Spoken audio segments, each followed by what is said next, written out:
Hi, I'm Sharif Shekshir, and I'm the writer and artist on a game called Unicorn Crossing. And this video is about, uh, say you're a writer, and you went to writer school, and now you're broke. But there's hope on the horizon.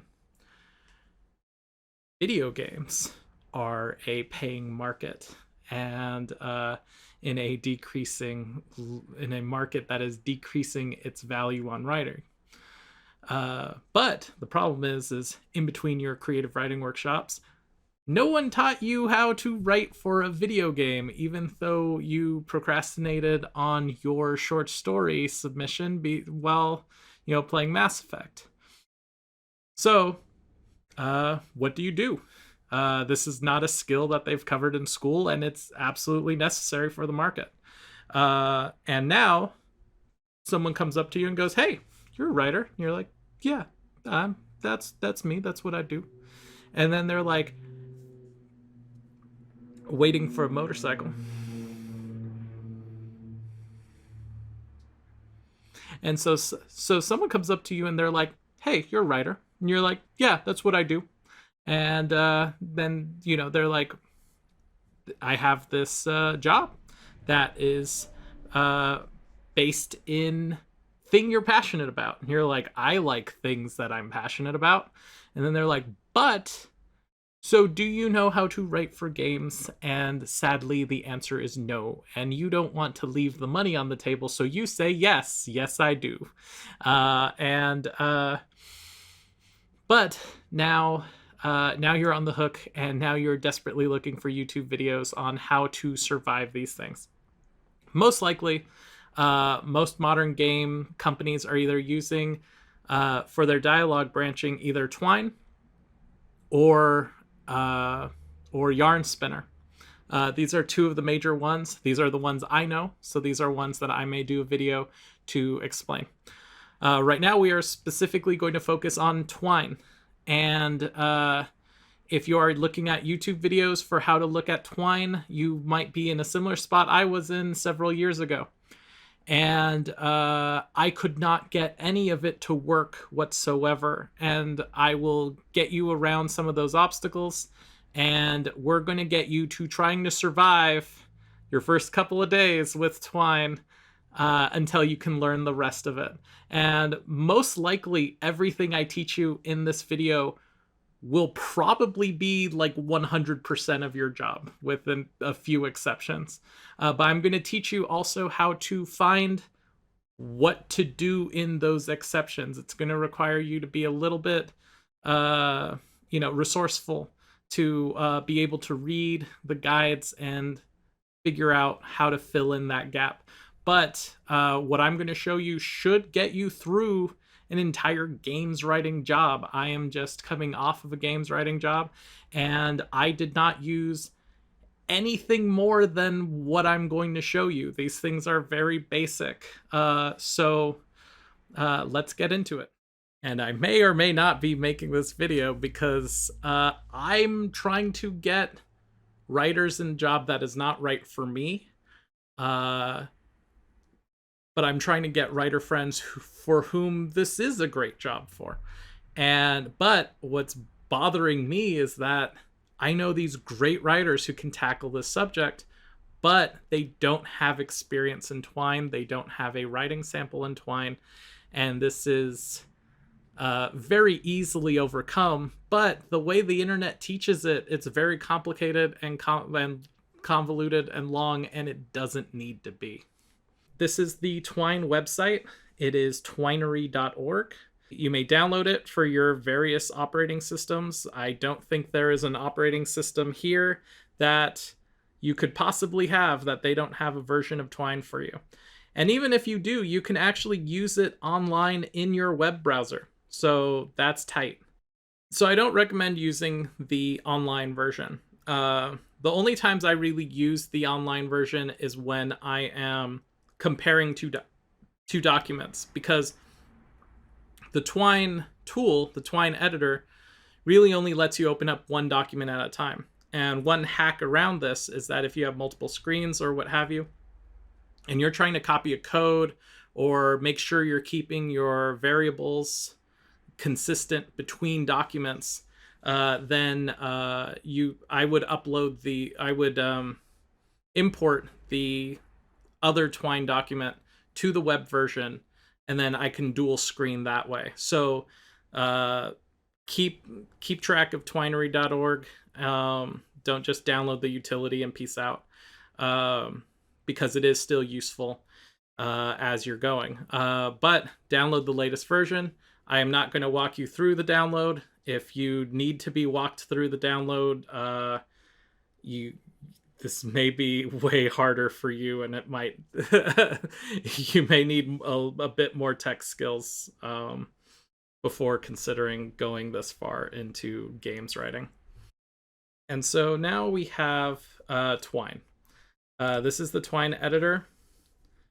The things to know: it will save your recent, like almost everything that you've ever worked on before. You can rename your stories here, publish to file. Usually, so the reason what publish to file does is there's a difference between like the editable file and the file that is made for delivery. And so publish to file is the one that is not to be edited, not to be messed with. You can also duplicate your story, delete your story, and test play your stories from this homepage. That's what this is your homepage. Now, before you get started, this is the big thing that messed me up when I started with Twine, is that there are different formats for Twine. When we click the formats, this brings up what has come with your version of Twine. I recommend downloading the newest version of Twine because it has the newest version of Harlowe, and Harlowe is kind of the gold standard for working in Twine. So these different formats all have different syntaxes, and they all have different capabilities, and it's important that you know which one you're working in. When I first started working with Twine, I looked up YouTube videos on how to use Twine, and no one mentioned that they were working in Snowman or Sugar Cube or Harlowe. And so I wrote down all these syntaxes to do all these cool things. And then when I tried to do it, nothing worked at all. And earlier versions of Twine, sometimes that was just the code. Like, I felt like I would write things correctly. I'd have my girlfriend, who's a computer scientist, read over it, and she'd be like, you did this correct. And then we'd run it, and it wouldn't work. And I think that was the code base, or the format, something wrong with how the format is made. And I would have the exact same code with just items changed, and it would run well once and not well the other time. And without being dependent on other variables or anything, and it just wouldn't go. But lucky for you, if you're starting Twine now, Twine is very nice now. Harlowe 3 is like worry-free. It's so good. I at the very least, with all your basic stuff, I'm certain now when I'm using Harlowe, the problem is me. I wrote it wrong. It's not the thing I'm working with. And so you can also add a new format in case there is another format out there. There are people who are, there are other formats out there. People are working on them. But in case you want them for whatever reason, that's something to research. But right now, this video, you're just trying to survive because you've got this job and you don't know how to do the thing. So anyway, Harlowe 3. Make sure that your format is set to that. In fact, I think Twine now actually sets this by default, but I could be wrong. It could just be the default because that's what I use. So let's start a new story. So if you want to bring in a story, say that your work is giving you a HTML file, and that's what all these things are. They are all HTML files. You're essentially working on like a website. If you're better with code, you can also use HTML and CSS to make things work in this, because essentially all you're doing is inputting you're essentially making a website that is interactive in a certain way. And those formats give the website the instructions on how to work. So now let's start a story. Let's call this demo. All right, so now this is the Twine space. Now let's say we want to leave this space. We can just click the house here. It'll take you home. This is a more developed Twine that is not under NDA.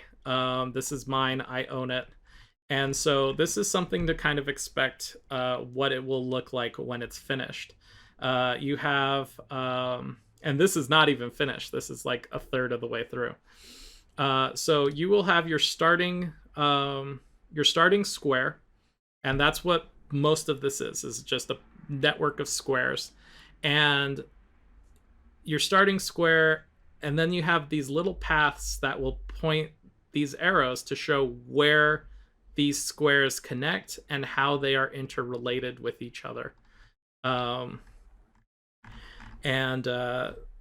this is just an idea of what it could start to look like. You could organize things a little bit better. If I were to go back to this document, which I will, I would want to make it a little cleaner. Since then I've grown and matured as a games writer, and so I've learned tactics on how to do that.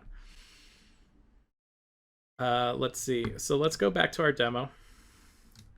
And now we are in our lone passage. This little rocket ship means this is the starting point. If you want to change it, you can actually change it by right-clicking on another node. And that's what these little squares are called. They are nodes. They are Twine nodes.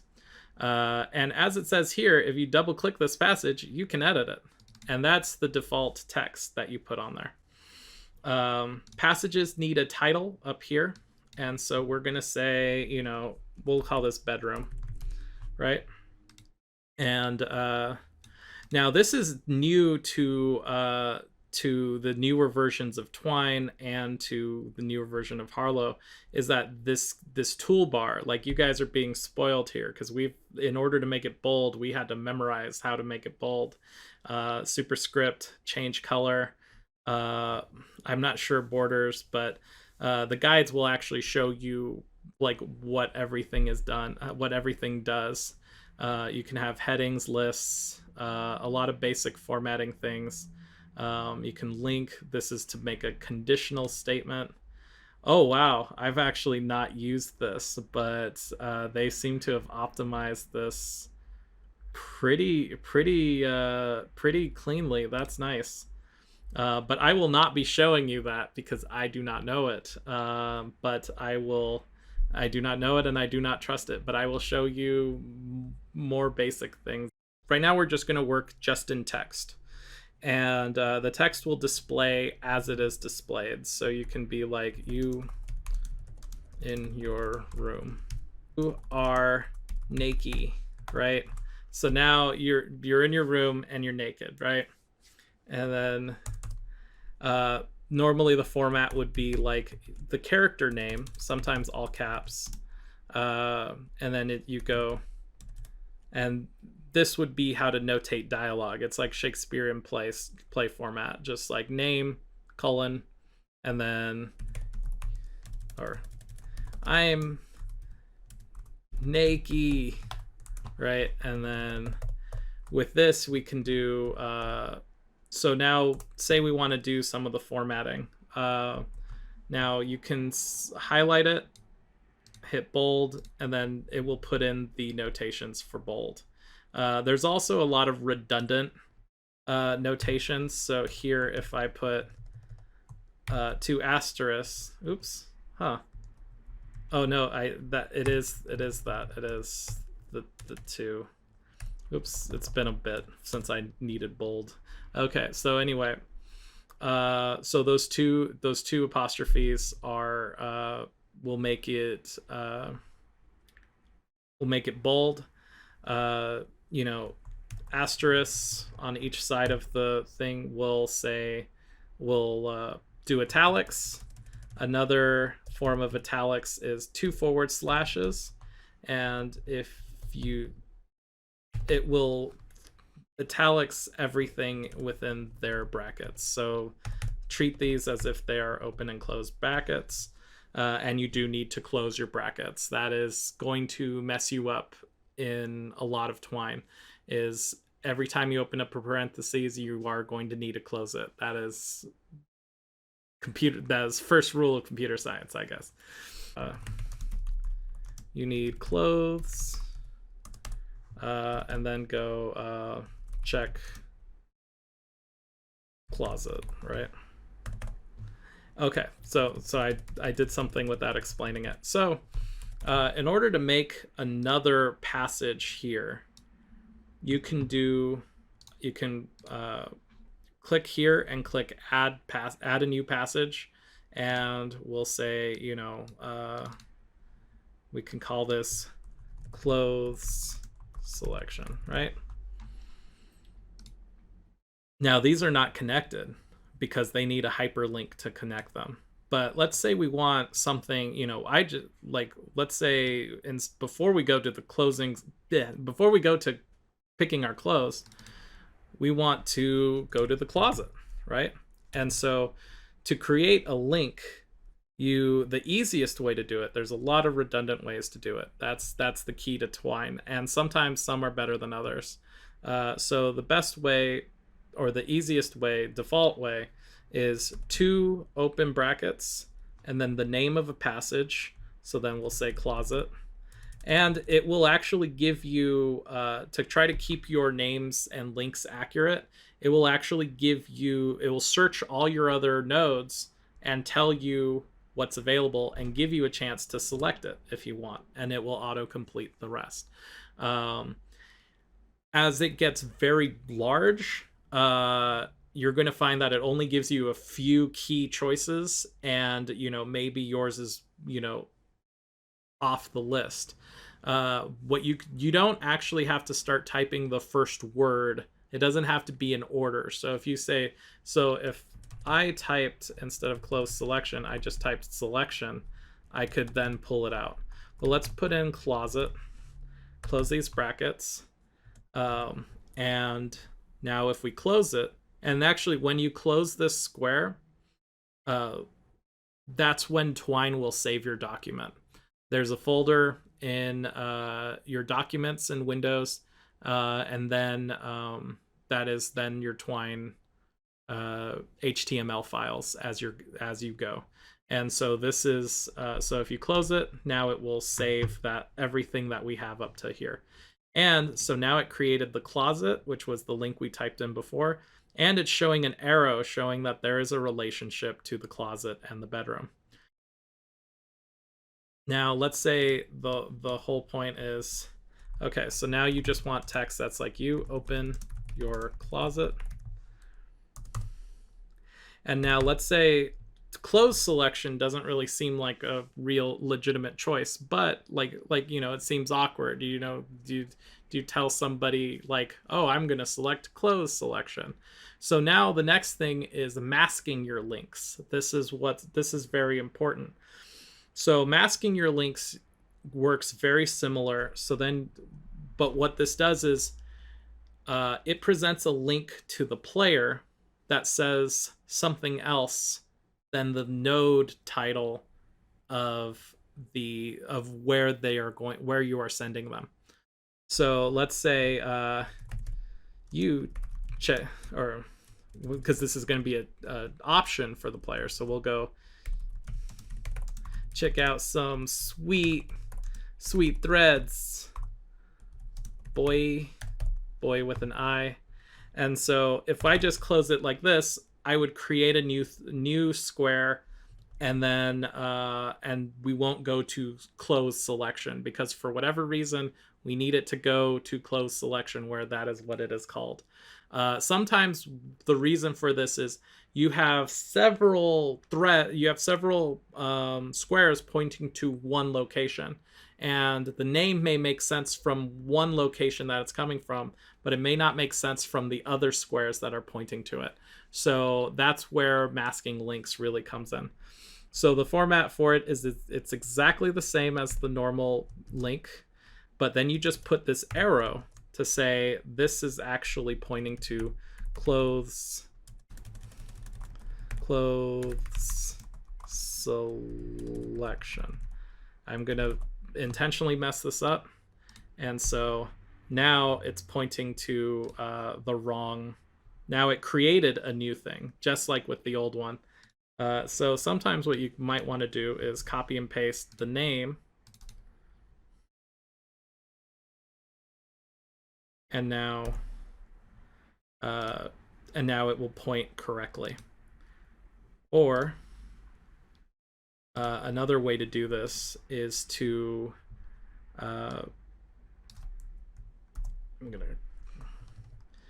another way to do this is to start over, or start with the place you want to connect it to. So now let's say we want to go to the messed up one, right? And now from here we put in our text and this little arrow that tells us we are pointing to that thread. So it's a little easier if you start off with the location and then put the mask on top. Sometimes it does show up, like you could see there just now, that suggestion thread does show up after the arrow. Sometimes it doesn't. It's just more reliable to just start with that. But now, let's delete close selection. But now say we have this typo. Are we stuck with it forever? No. So now if you change the name here, as we saw earlier, you're going to just create a new node. But now let's say we've already created all these things, and that node with that messed up name is central to our story. So we could either leave the mistake and just mask all our links to it, or what Twine will do is you can actually double click this, and then if you change the title on this thread, it will go back and correct the spelling in the previous one. And that's like really the only way you should be doing it, because you want that auto fix, and that's the only way you're going to get it. Otherwise, you're going to find maybe one thread points to it and you forgot. And as these get complicated, you really don't want to be hunting these down. So now we have clothes selection, right? Now let's say it's like, what shirt do you want to wear? And, question mark. And so let's say an easy way to do this is then to create a bunch of different locations that you can then land at. So let's go red shirt, blue shirt, right? And so now we have these two locations, and so now you can type your red shirt looks tight, right? Looks awesome, because that is ambiguous. I mean it to me. And then it's like, your blue shirt looks awesome. All right, so now let's take a break and look at what we've done. So now if we click here, you can test your story. This is the text we had written. It has the formatting we have with the italics, with the bold. And so now we have the link that will take you to the closet. And now new in Twine is you have this debug area. Maybe it was there all the time, but I never saw it before. And this really can come in handy, like especially as your things get more complicated. We'll go into that when there's something there to display. So now you open up the closet, and now look. So this is taking us to a thread. Like if we look at our source, this is taking us to a thread, to a location called clothes selection, but the text reads something different. So our masking worked, and now we're at our clothes selection. Now in your test mode, now this is what's different between the published file and the not published file. In the test mode, you do get to undo, so that way you can maybe check some different options. So your red shirt was on, well, maybe I don't want, now maybe I want to test if the blue shirt node is working. So this will give you the undo feature. And a lot of times when you're turning things in at work, it will be like they will be asking you for not the published file. They'll be asking you for the editable file for this reason. Now, there's something I forgot to do, but now we have an opportunity to add something in here. Let's say I don't want to go straight to I'm naked, right? Let's say I want to have you check mirror. Let's go with. And then just for some tone, just go like,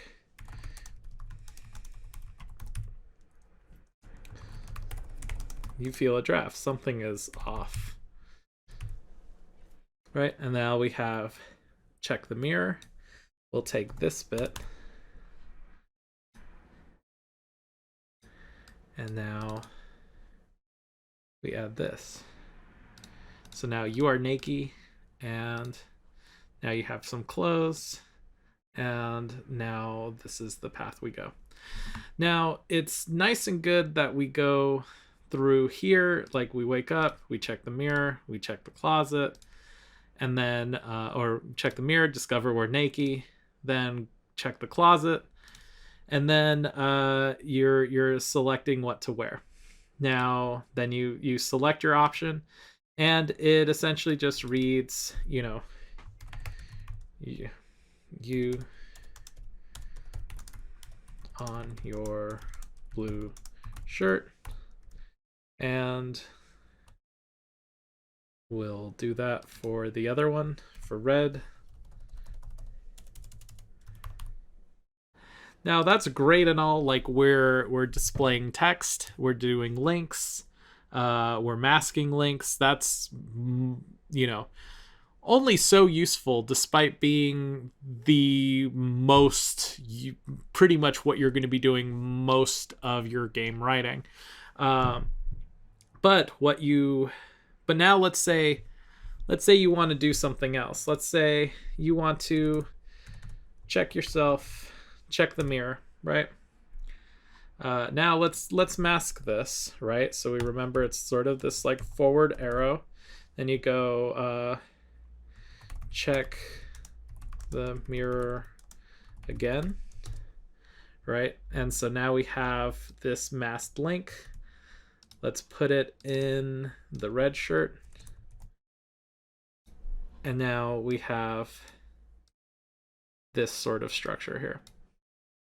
But if you just go back to the mirror, it's just going to say, well, I'm naked, which isn't true because you just put on the red shirt, so, or the blue shirt. So how do we make something stay? And that's where this starts to get complicated.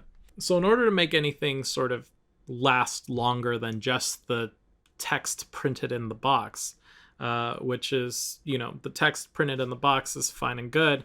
It's actually a majority of what, it's probably the biggest tool you're going to use. But if you, and you can actually make a choose your own adventure game just with this. But if you're going to kind of make something with any more complexity or staying power than just what happens next, and something that changes, where the player's actions actually affect what is happening more so than just the pre-scripted things, like say even just small things like what is your name, or what shirt are you wearing, then you're going to need to know how to establish variables. There are three types of variables. Ones that, here we'll go here. We'll use this as a whiteboard. So there are three types variables in Twine. The first one manages numbers. So essentially the variable, like in math, essentially you have a value that represents another value. So here with our standard variables, that value is going to be a number. What type of value the variable is holding determines what type of variable it is. So if it's a number, usually we just refer to it straight as like a variable that hold numbers. And so we'll go through the list of it. Then there's what's called a Boolean. A Boolean is a true or false statement. So when you're working with a Boolean, you're essentially saying you're hitting a toggle switch. It's either A or B, true or false, on or off, except all those other phrasings are not valid. The only valid phrasing is true or false. But to our knowledge, to how we think of it, false oftentimes means not engaged, and true means engaged. A true or false value. Let's see. The variable should hold a numeric value. And the third type is a string. And a string is just a line of words. And that can be as meaningful or as not meaningful as you want. So it could just be a path of gibberish for whatever reason. It could be a name. It could be an entire line of dialogue. When you start getting more complex than that, you want to move to other options using conditional statements to start deciding what displays at what point. But I'll show you how to work with these variables. So let's say now a variable, you can write the name of a variable in Twine and it will just display the value in it. And that's what's one of the key uses of a variable. So at least in Twine. So if we go and variables, the syntax in Twine and in a lot of other things is $, and then a word, and you assign this word. It doesn't, it can be anything, but good practices are to make it concise, clear, and memorable. So right here we wrote shirts. Now I just made that number up, but that number has to be consistent throughout. Technically, I could make it be like my cat's name, but that's not really memorable. I mean, it's memorable to me, but if anyone else is reading it, they won't get what it means. But also, if I look back at this a long time later, I'm going to be like, well, what was my cat's name managing? So you do want the name to also be related to what it does. So then shirts, because this value hasn't been established, what we would want to do is establish it somewhere. And preferably earlier on in the Twine document. Now we wake up naked. So I want shirts as a variable to be how many shirts I have, right? And so then, let's go to now when you wake up, I want to set that number to something, and you need to set the value before it becomes important. Otherwise you risk Twine essentially not recognizing it from its list of variables, and then you just get an error. But if you establish it before you need it, then you'll be fine. A lot of people will oftentimes at the very beginning of their Twine document will set all their variables to 0 or whatever right off the top, right out the gate, so that way they know the variable will be available when they need it. Personally, I usually like to put it right before like the right before the split where it becomes most necessary, unless it's so pervasive throughout the document, then I put it right at the top. But here, by coincidence, because this is such a small document, this variable will be put at the top. So now how do we establish it? Well, the command to establish anything or change any value in Twine is set. This is with open parentheses, just the word set, and then a colon. And then you want to put the name of your variable. And then in this case, we are setting the value to a specific number. So we'll just use the word 2 and then 0. So we're setting that to 0. You have 0 shirts because you are naked. And that is the truth here. And so now one thing to look out for is if you put this here, right? And now you put 2 spaces there. This code will not show up on your preview, but those enters, those returns actually will. And so then when we try to preview this, there's going to be this big space.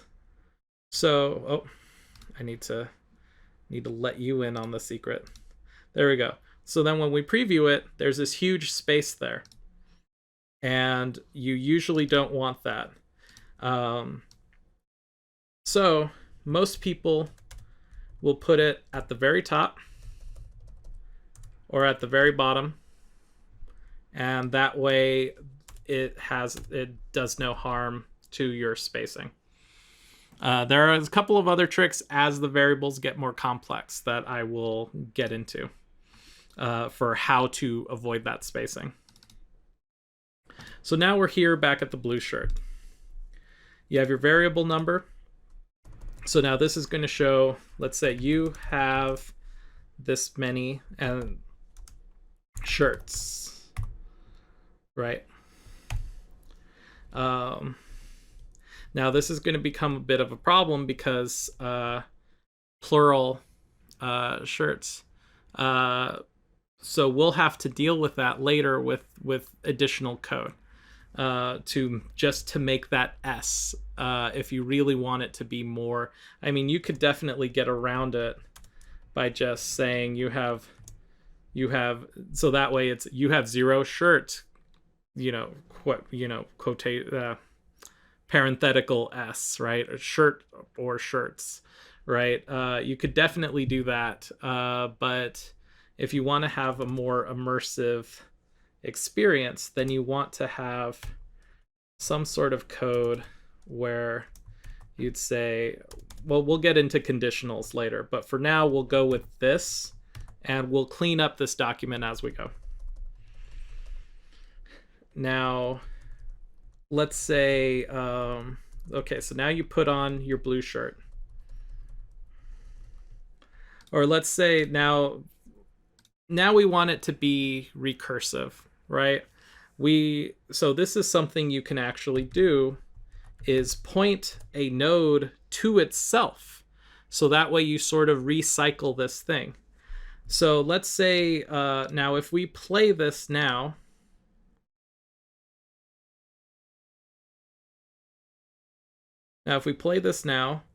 it will say you have 0 shirts because we set the value to 0, but also, that's going to be the default. And you put on your blue shirt. So now the story says, so now let's go back to the story.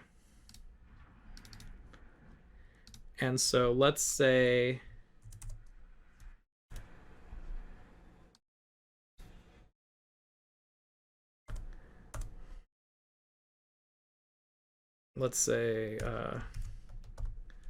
get another blue shirt.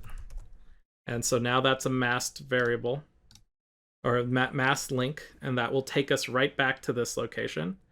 But now it's going to keep saying 0 shirts. So right where we grab the shirt, I mean, you don't have to put it here, but for demonstration purposes, we'll say set shirts. Remember, it has to match up. To variable shirts plus 1. And what that will say is every time that code runs, the value of shirt is going to increase by 1. And you can also do this for other things, like say, for instance, you, for whatever reason, your gold is the amount of shirts you have plus 1.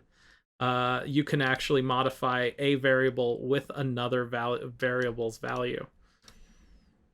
But let's put this back to shirts.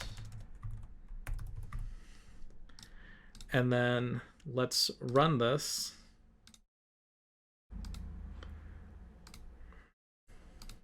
So now you have 0 shirts. You put on a blue shirt. Get another blue shirt. Now it will say you have 1 blue shirt. You put on your blue shirt. Get another blue shirt. And so you can keep doing this for infinity.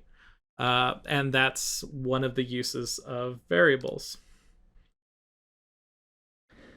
Okay, so now it's starting to get complicated, but that is essentially your way of adding and subtracting. You can also subtract 1. So now we know how to set a variable to a specific number. We know how to then recursively add or just add a number to the number. So if you're getting gold, you find 1 gold, you would then add 1 gold to gold, right? So now let's say I want to cross this off my list. Now, something we can do here is click Styles, and this will give you a whole preview of how this thing would appear. So right now we finished that item. So now I want it to, whenever we play a demo, I want it to show that we've already covered numeric variables. And you can do that with any sort of style of text. Here is just click Styles, and it can give you, it can turn it upside down. You can mirror the text. You can blink it, fade in, fade out, rumble. So there's a lot of things that you can play with for the text. That was something I forgot to get into, but there you go. In the interrupting our variables lesson. So now booleans are true or false. This would be essentially, so you put on your blue shirt. So then we'd say set, because set is our change command, shirts. Well, now this would be completely incompatible. So let's say, let's set naked, whether you're naked, to false now, because now you're wearing a shirt, right? And so what can we do with that? So Boolean is typically just a switch. And so now what happens if you want to check your mirror, but your mirror says you're naked? Well, what we do now is we customize the mirror. And what we would do then is use a conditional. A conditional decides what happens based upon what variables are in place. And this is your bread and butter of working in games. So when set is our establishing variable, or our establishing command, if is our conditional command. So then we'll say if variable naked is true, then we create this hook. And that's the thing. So everything within the hook of this square bracket then is what reads if naked is true. So now let's try playing our story again.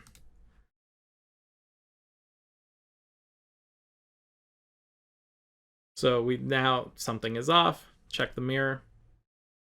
Nothing reads because we didn't establish Nike as being true. So it's completely empty.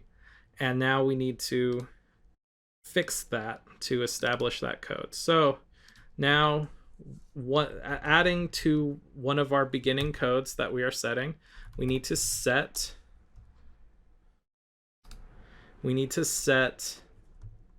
Nike to true. And now if we tried to play it, you wake up in your room, you feel a draft, and in your debug mode, we can see shirt is equal to 0, and Nike, the Boolean value, is equal to true. So the code that we set to set our variables is working. So now let's check the mirror, and now our code is running. And that's because the conditions to run the code are now met. We've told it from the beginning to set Nike to true.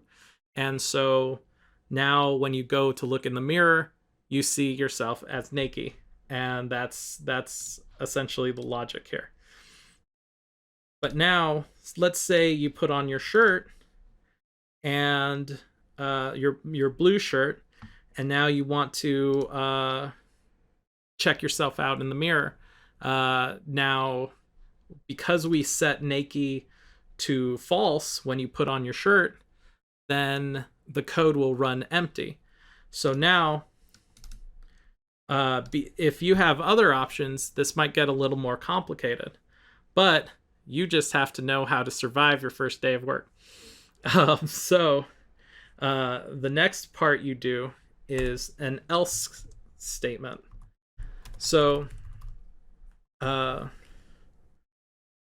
it's a Boolean, you only have two options, either true or false.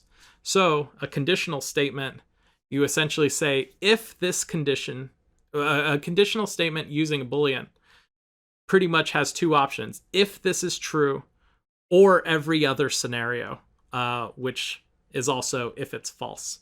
But you do need to say false. You can't say if true and then say if false. It won't work.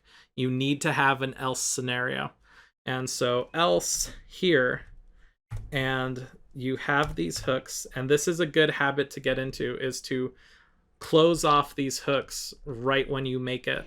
And I like to put it on the next line so that way I can see where this code ended. Especially as you get into nesting hooks and variables, because then you may have, if this is true, then you may say, oh, but what if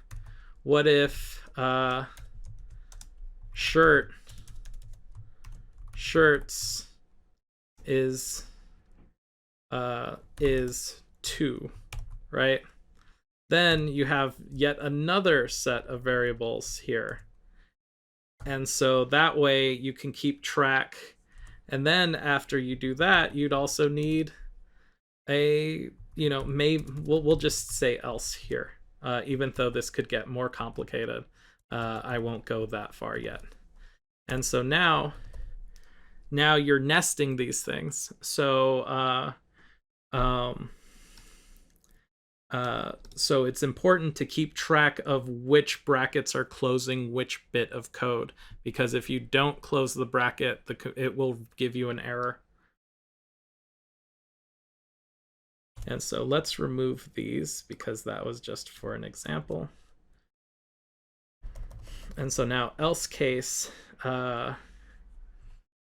you're looking fly in your shirt. In your shirt, right? So now maybe we want to have something else. Maybe we want this to have more flavor. So now we have color shirt. So now here we might want to set. Now we're at our string. String is now, I'm going to remove this. We'll double strike. Okay, so now our last form of variable is strings, and this is just text.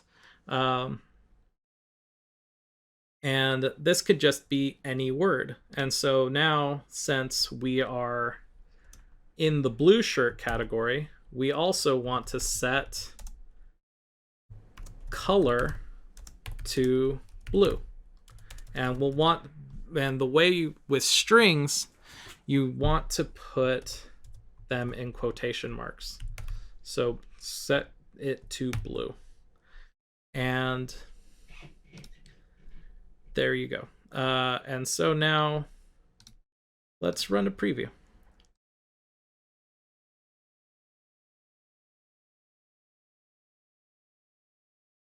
All right, you check the draft, you check the mirror, you are naked.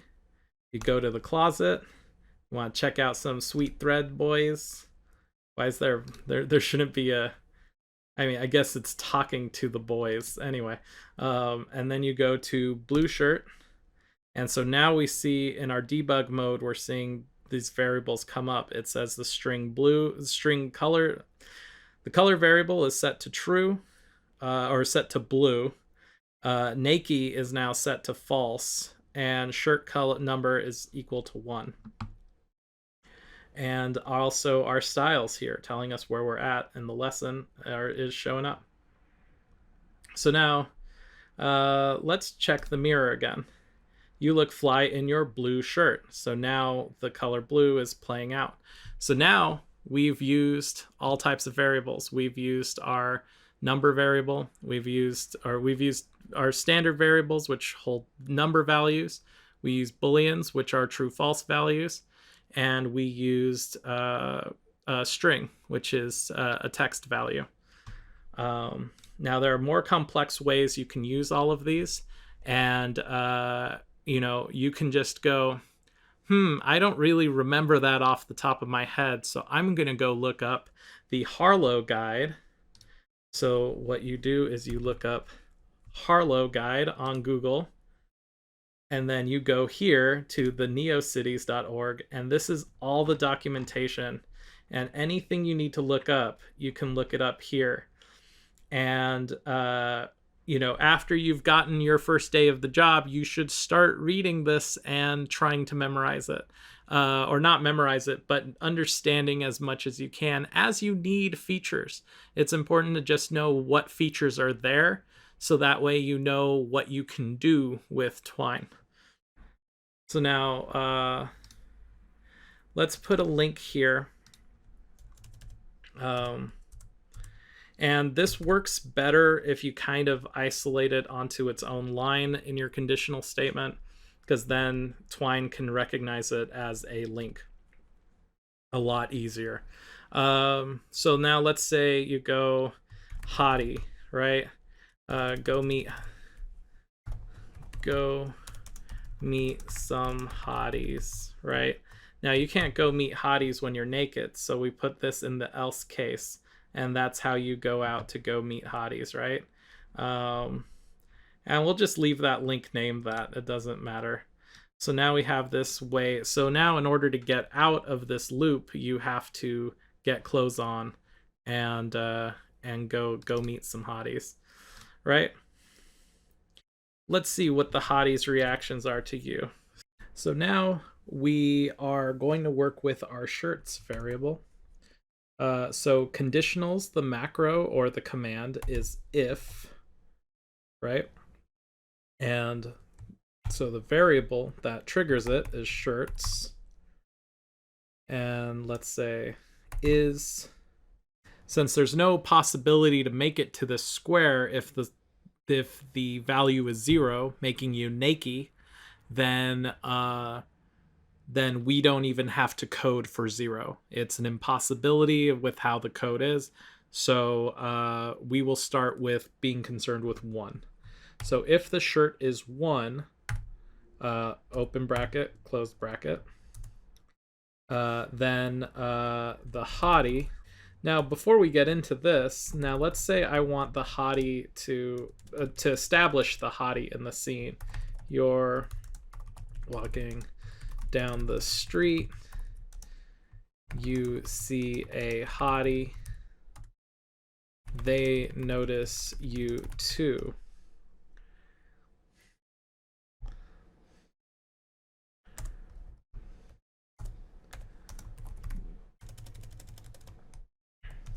and they give you the eye. They give you a look. Now, what the response is going to be based upon how many shirts you're wearing. So the hottie, if you're wearing one shirt, the hottie will say, one shirt, you look like a normie with your proper amount of shirts wearing loser butt. This hottie is mean. Anyway, so now what we've learned otherwise is we might say, so what we've learned before is the opposite of once we've done the if, or not necessarily once we've done it. Foreshadowing, there is a trick here. So we have every other scenario. So if every other number of shirts other than one right now, we'll have the hottie say, wow, that's so many shirts. Give me a call sometime. But maybe put on some pants first. Right? Okay. And, but now let's say there is a medium amount of shirts that are less attractive, but not as bad as wearing one shirt in this story. So what we would do is first we'd follow my advice to always put the brackets in so you know that everything is ending. Actually, hold on. That is not how this goes. This is how that goes. So each conditional statement, you close this bracket here, and when you close that hook, that's the area between the brackets, then right next to it needs to be the next macro, which is the else macro, or the kind of command inside of the parentheses. And so now this is complete here. But now we want to have a different macro come in. So what we'll do is we'll put in, so what else is there? If is taken, else is taken. Well, what you do is you do a macro called else if. And so what that says is it's not every other scenario, but it's another specified scenario of circumstance. So else if shirts is less than 5. Let's do that. And so what that does is it says if the number of number value of shirts is not 1, then and is less than 5. So in other words, 2, 3, or 4, then this code will trigger. And so then you go, hottie says, so you think you're cool? No pants and a pathetic amount of shirts, right? And so then, and that looks like that would cover all our scenarios for our story here. And so let's see if this triggers. Now we're going to want to test. Okay, so you wake up in your room, you feel the draft. Something is off. You check the mirror. You are naked. I'm naked. Need clothes? Check the closet. Check out some sweet threads. We haven't done red shirt, but we would essentially want to copy and paste and adjust everything so that way it reads red.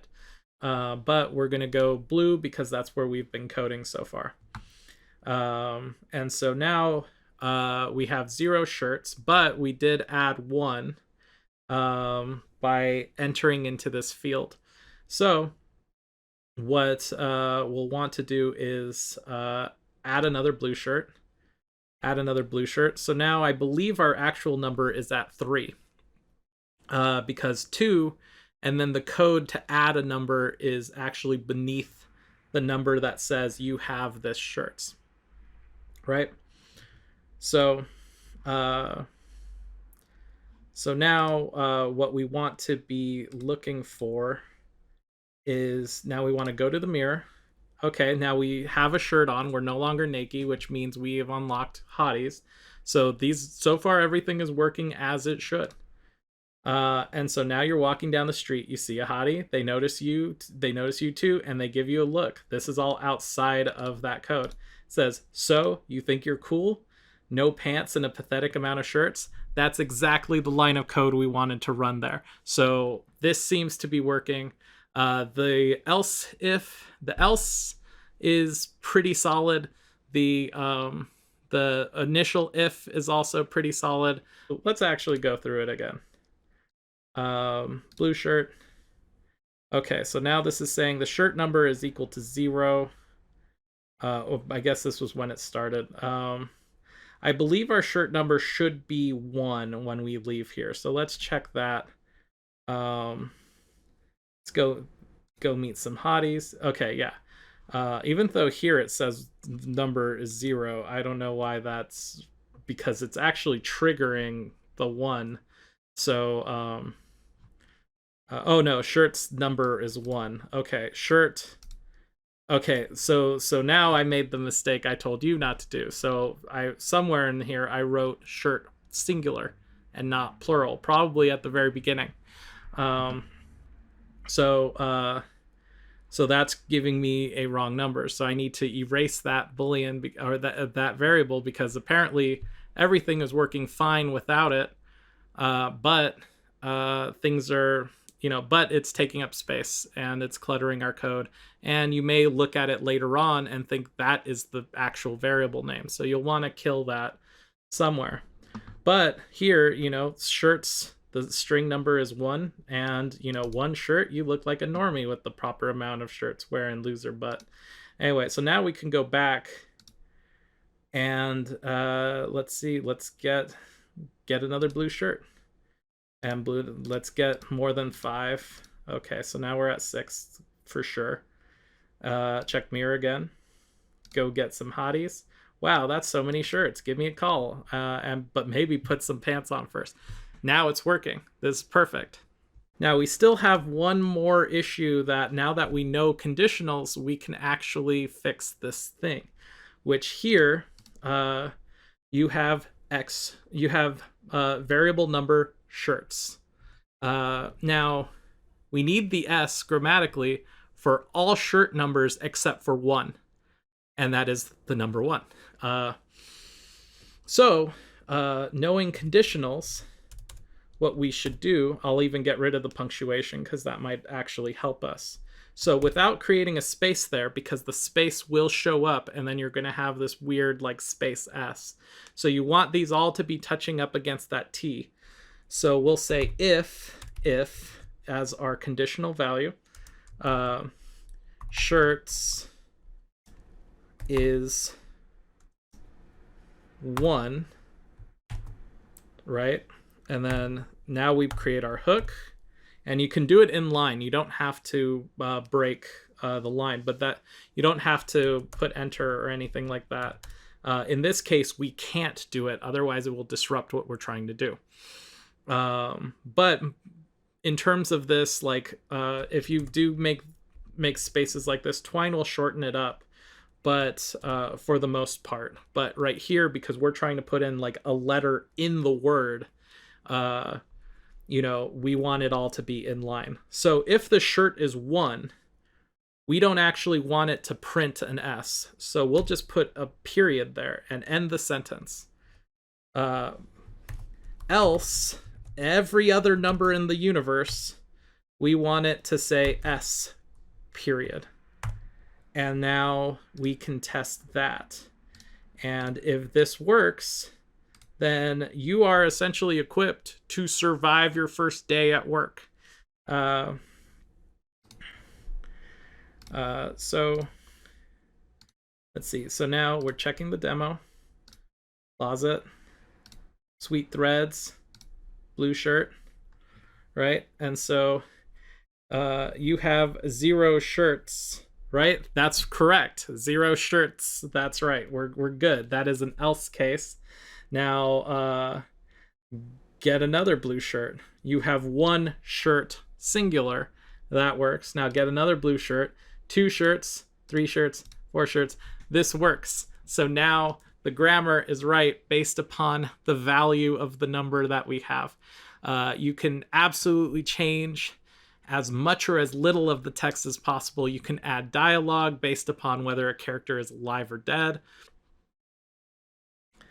Now let's say you go to, let's create like a continue button just to, there's a lot I can go into just on the continue button.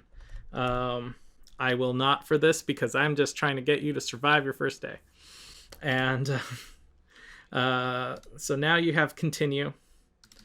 And so now let's say within the code, let's say if it's 1, you set, or let's add into the story, you die of embarrassment. Oh my god, how do you spell embarrassment? And that's another thing of Twine. There is no spell check.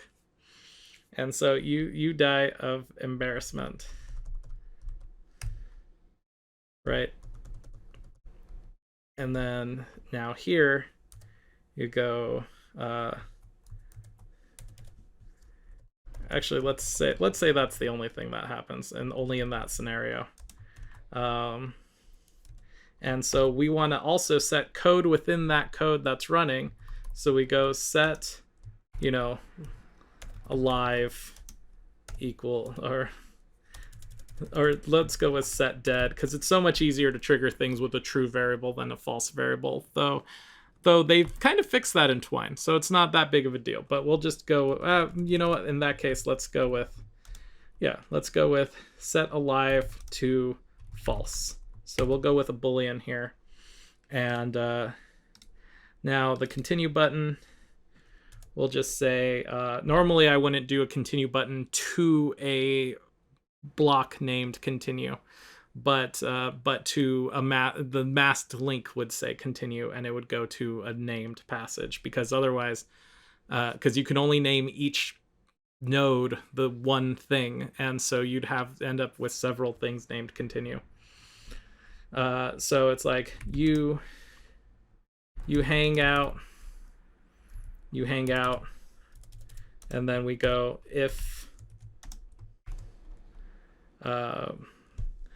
and that's the thing, sometimes you're gonna have to refer back and be like, what did I say? If alive is false,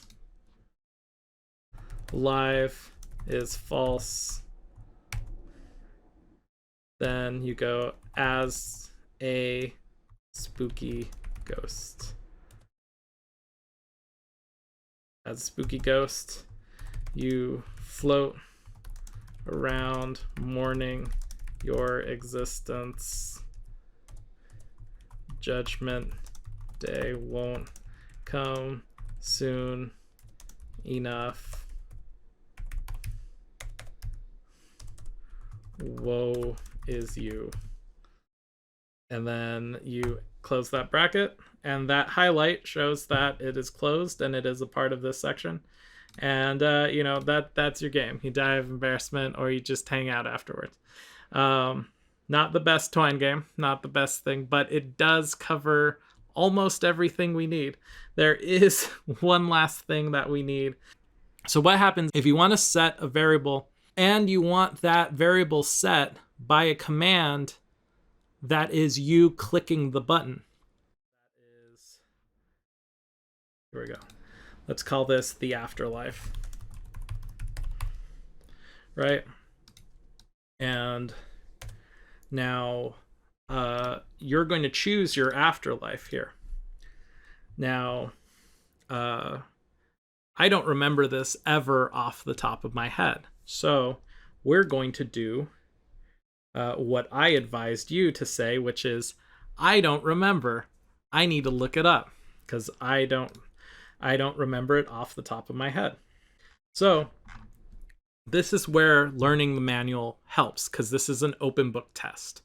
And if you are familiar with what you're looking for, then it will be easy for you to find what you need. If you're not familiar with what Harlowe can do, then you're going to be in trouble and you're going to be reading for a long time to do a basic operation. But this one that I'm showing you is one of the essential operations.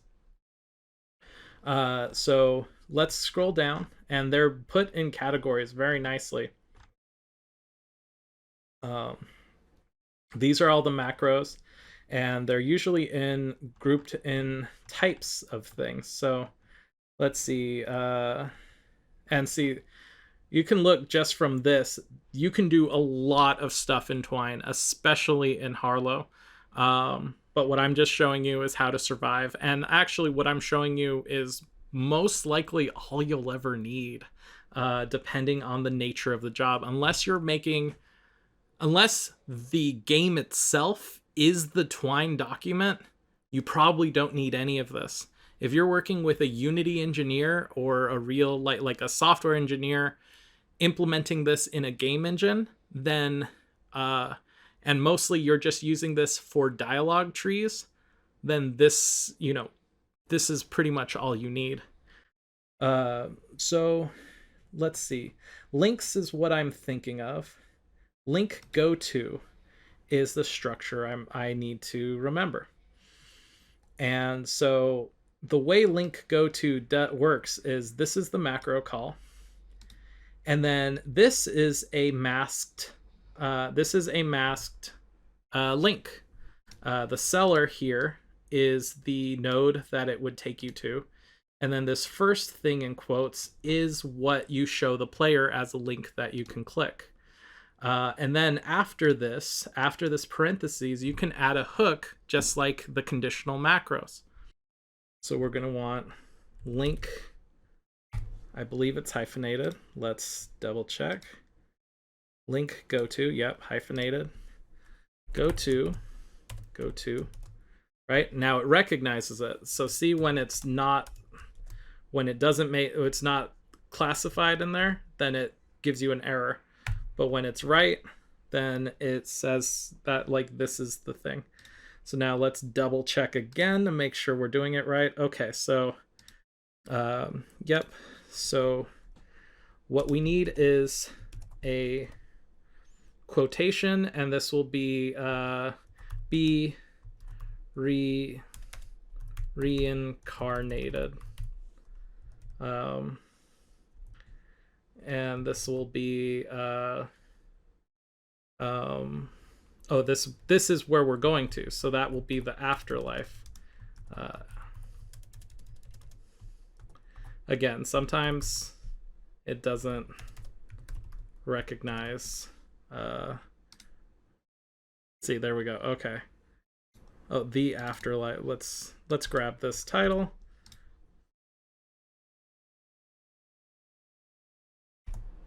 There we go. The afterlife. And then that closes the bracket. And now we can open up a hook. And in that hook, we're going to put in another code, which is going to be set. Let's set alive to true, right? That makes sense. And then we can create another option, link go to, and then this one will say pass on. And then this is, I believe the quotations need to touch that comma. And then again, we're going to go the afterlife. And closing these brackets, we're going to say set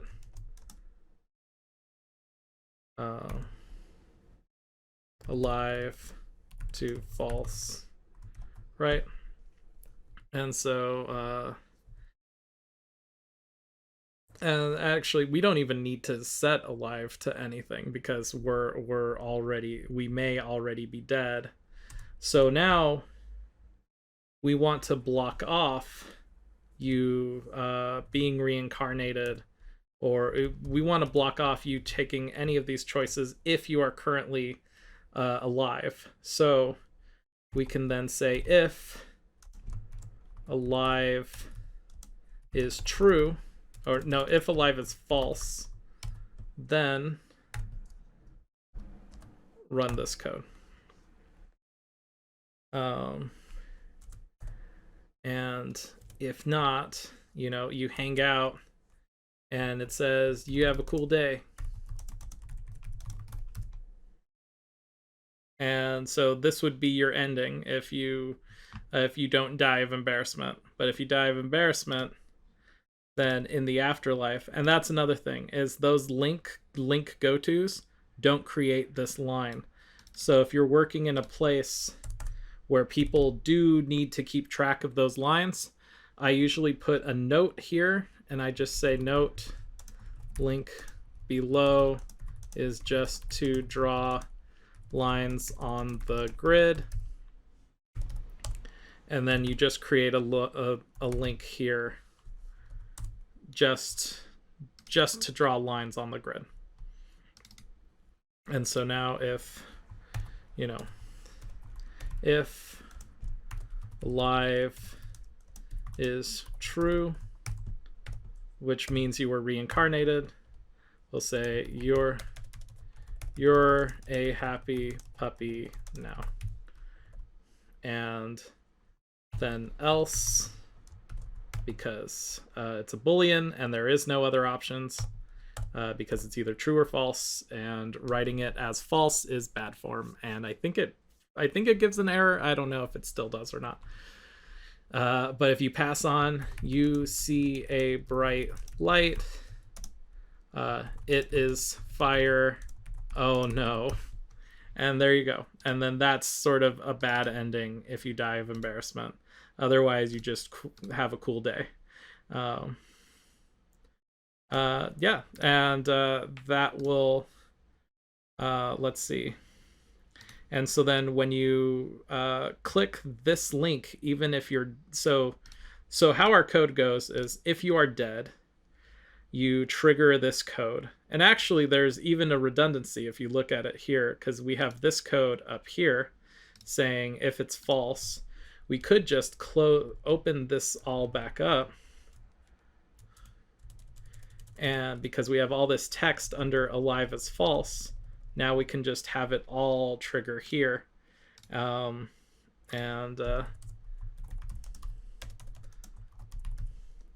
end. And the end. And so we put this text outside of the hook, which means this text will run no matter what conditions happen. And that's it. Or right before that. So if you are dead and come to this continue screen, you get one of two links to continue to the next stage. If you pass on, the alive stays false. But if you get reincarnated, alive turns to true on that click. And you pretty much have covered everything. But if you want to see the debug, stick around, kids.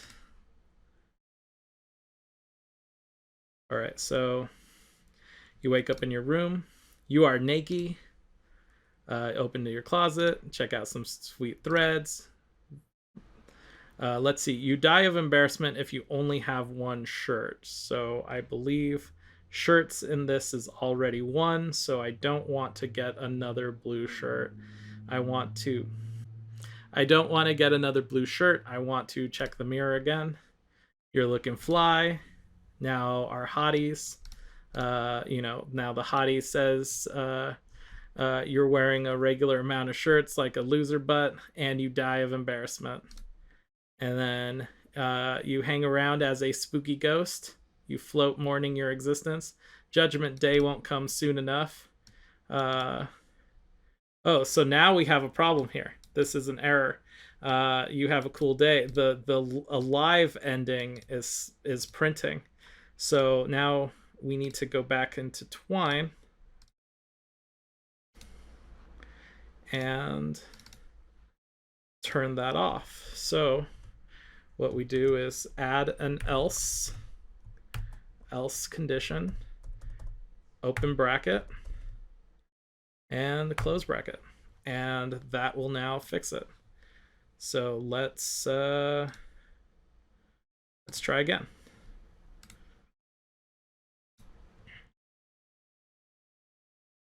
We'll go through blue shirt.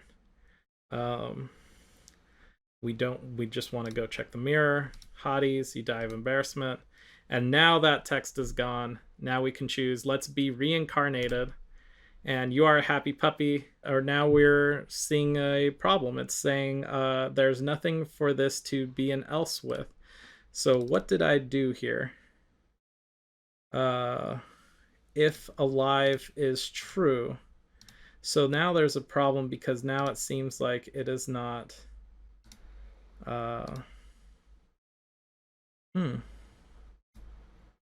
Raja, what's wrong? Let's see.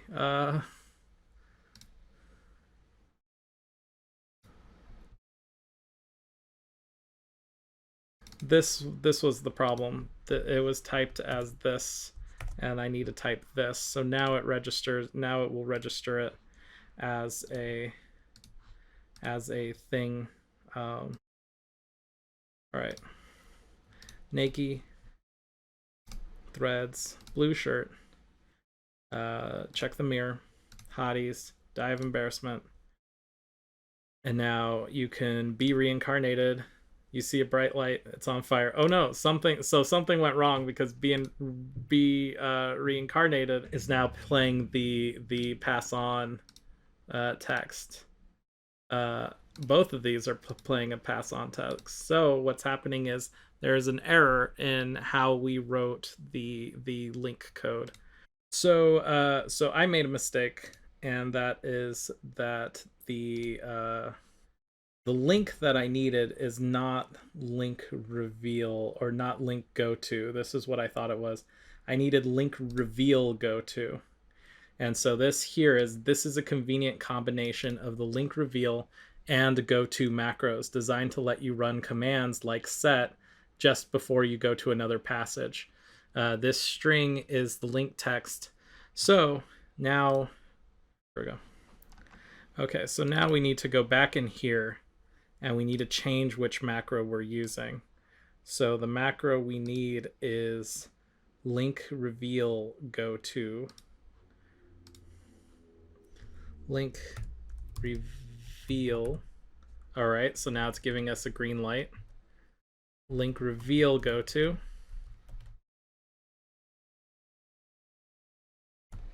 And there we go. Now it will work. Okay, so see, check the mirror again. Hotties, you die of embarrassment. Reincarnated, and now you're a happy puppy. So we have now successfully turned the alive variable from false to true using the link that we pressed in this area beforehand. So if we look at the if we look at the source, yes, we are setting it to alive. We look at the variables. Currently alive is false. Click it. That a boolean turns to true. So that now is changing. That is running code as the link is pressed before you jump to the next node, which is very useful, especially because variables can be strings.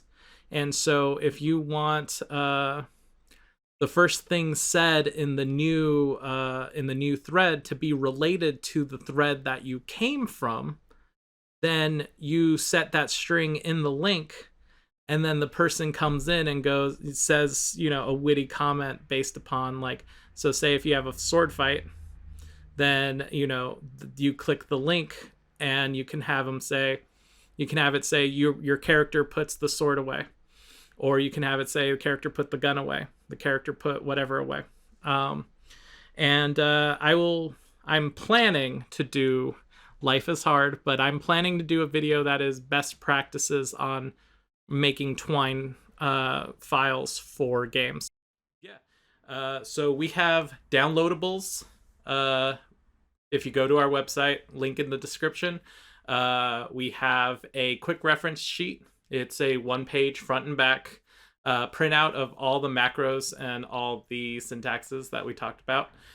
It's a brief summary. It's not as useful without this video because this video helps walk you through why and how to do it. But the sheet has a very handy quick reference for you to use. But on our website, we also have a devlog done by me and Katie if you want to track the progress of our game, what we're going through trying to make the game, and all that good stuff. Thank you for sticking through this 90-minute plus video.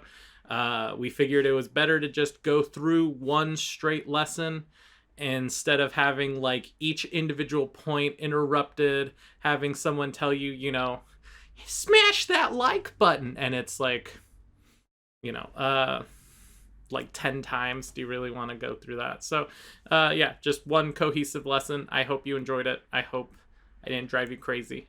And good luck.